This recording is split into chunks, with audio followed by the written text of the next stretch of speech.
پیغام دیا کہ MSO کے کارکن جب تک موجود ہیں اس وقت تک کوئی بھی نبی پاک کی گستاخی کرے گا تو ہم اپنی جانیں تو دے سکتے ہیں لیکن نبی پاک کی گستاخی کو برداشت نہیں کر سکتے۔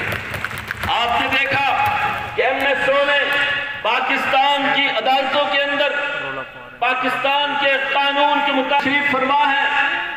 میں ان سے اس حال کی وساطت سے ملتمس ہوں گا، پاکستان کے سائبر کرائم ایکٹ کے اندر گستاخ رسول کے لیے قانون نہیں ہے، سائبر کرائم ایکٹ کے اندر گستاخ اہل بیت کے لیے قانون نہیں ہے، سائبر کرائم ایکٹ کے اندر گستاخ صحابہ کے لیے، گستاخ امہات المومنین کے لیے قانون نہیں ہے۔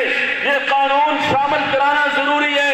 ان حالات میں تمام گستاخیاں سوشل میڈیا پہ ہو رہی ہے، کنٹرول کرنے کے لیے قانون ضروری ہے۔ ہم ان کے دست و بازو بنیں گے، ان کے شانہ بشانہ کھڑے ہوں گے انشاءاللہ۔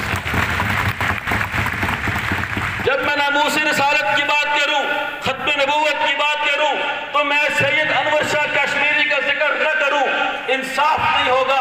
جو انڈیا سے سفر کر کے باولپور کی عدالت میں آ کر ختم نبوت کا تحفظ کرتے ہیں، جب میں ختم نبوت کی بات کروں میں سید اللہ شاہ بخاری کا ذکر نہ کروں، انصاف نہیں ہوگا۔ دنیا کو جگانے والے اللہ شاہ بخاری تھے۔ جب میں ختم نبوت کی بات کروں شیخ الہند محمود الحسن کا نام نہ لوں، عبید اللہ سندھی کا نام نہ لوں، میں جب ختم نبوت کی بات کروں مفتی محمود کا نام نہ لوں، غلام غوث ہزاروی کا نام نہ لوں، جنہوں نے پاکستان کے اندر قادیانیوں کو کافر قرار دلوانے کا قانون بنایا۔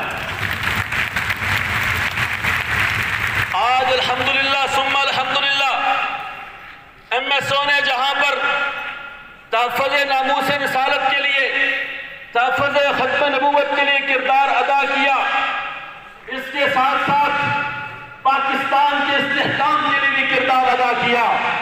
اگر مودی نے، اگر انڈیا نے پاکستان کے سرحدوں پہ بمباری کی، پاکستان کے فوجیوں کو شہید کیا تو MSO میدان میں نکلی۔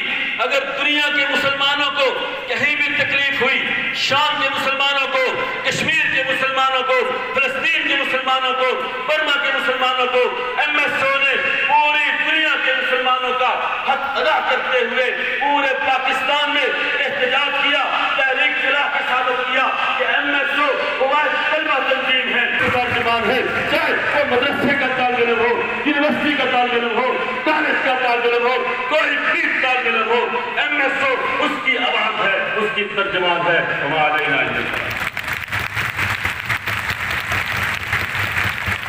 آپ حضرات کے سامنے اظہار خیال فرما رہے تھے۔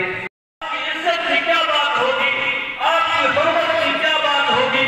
اللہ رب العالمین نے نبی پاک کے صدقے سے کیا، جنہوں نے نبی پاک پر پتھر پھینک کے کہا جب کعب بن اشرف نے نبی پاک صلی اللہ علیہ وآلہ وسلم کی توہین کی، اللہ رب العالمین نے خود ناموس کا تحفظ کر کے فرمایا اِنَّا أَعْطَيْنَاكَ الْكَوْثَرَ فَصَلِّ لِرَبِّكَ وَانْحَرْ إِنَّ شَانِئَكَ هُوَ الْأَبْتَرُ۔